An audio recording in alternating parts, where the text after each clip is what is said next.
Hili banda limejumuisha taasisi zilizopo chini ya Wizara ya Maliasili na Utalii, ambapo katika banda hili utakutana na bodi ya utalii.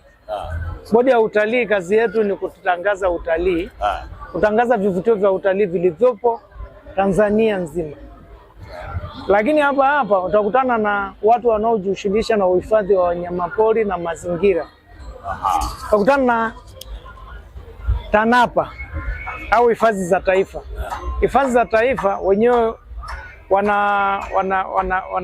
wanasimamia hifadhi za taifa ambazo zipo 21.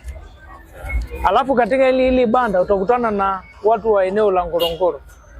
Hili ni eneo linaloitwa Mamlaka Hifadhi ya Ngorongoro, ambalo na wenyewe wana jukumu walilopewa kulitekeleza.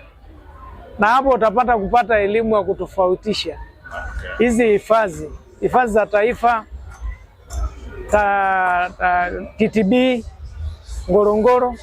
Alafu pia tuko na watu wa TAWA, usimamizi wa wanyamapori na mapori ya akiba pale ukisogea. Alafu ukitoka hapo utakutana na watu wa TFS, ambao wakala wa huduma za misitu Tanzania. Tanzania Forest Services. Yes. Wale watahusika kabisa na maeneo yote na husisha misitu na mazao yake. Pale kuna asali. Ukiangalia pale kuna asali ambayo inatoka katika misitu wanaosimamia. Alafu pale kuna miti. Ile ni miti ambayo wenyewe wanatoa elimu ya namna ya kupanda. Na hiyo miti imechanganyikana, miti ya mbao, miti ya kimvuli na miti ya matunda. Kwa hiyo hili banda tunasema ni darasa.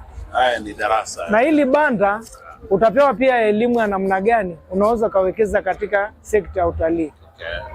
Sekta ya utalii imejaliwa kuwa ni sekta mtambuka. Tunahusisha watu wa kilimo, ambapo hata katika mashamba yako, katika maeneo uliopo, unaweza kageuza kile kilimo ikawa ni bidhaa ya kuuza kwa ajili ya utalii. Vile vile wewe kama ni mfugaji, wale mifugo wako unaweza kageuza ikawa ni darasa au ni kivutio cha utalii. Wakaja watu wakajifunza namna gani unafuga, aina gani ya wanyama unaowafuga. Unafuga kibiashara. Kwa hiyo pia utapata ni namna gani unaweza ukageuza ikawa zao la utalii. Vile vile unapata elimu namna gani unaweza kawekeza katika nyumba za kulala wageni. Kwa sababu sisi tukitangaza utalii, tunatangaza na tunawashauri, tunawahimiza watu kuja kutalii. Katika ile eneo ambalo wataenda kutalii, lazima watahitaji kulala. Je, tuna vitanda? Kwa hiyo tunakushauri wewe uende ukawekeze malazi pale. Vile vile tunashauri watu kuwekeza katika usafirishaji. Kwa sababu watu wanapotoka sehemu moja kwenda sehemu nyingine wanahitaji gari. Kwa hiyo ile gari yako wewe ukianzisha hiyo biashara kusafirisha watu watatumia kwa kwenda katika maeneo yaliyotengwa kwa ajili ya utalii. Kwa hiyo utawekeza pale. Kwa hiyo karibu sana katika banda letu. Mambo ni mengi. Wana wewe pia kama ni mtu una kipaji chako cha kipekee, tunaweza tukakitumia katika utalii. Utakuja utatuona, utaeleza ni kitu gani unaweza, tukakukaribisha ukawa balozi wa kututangazia utalii. Karibu sana. Asante sana.